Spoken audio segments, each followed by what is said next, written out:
สบายดีเนาะมื้อคู่คนมื้อนี้ข้าเจ้าก็สิมาฮ้องเพลงมันลองกองแกงมาน้องมาแนงมับ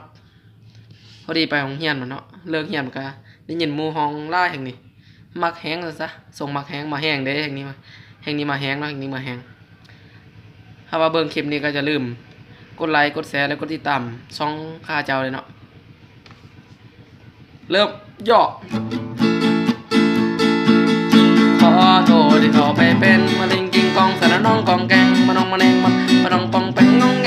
งในชีวิตเธอขอโทษที่เขาไปเป็นมะเร็งกิงกองสารน้องกองแกงมาน้องมาแนงมาน้องปองแปงงองแงในชีวิตเธอปานเป็นผีบ้าเบาหลายก็เพราะเธอตั้งแต่น้อยจนใหญ่ก็ถึงสิเคยเจอมาลองกองแกงให้น้อใจ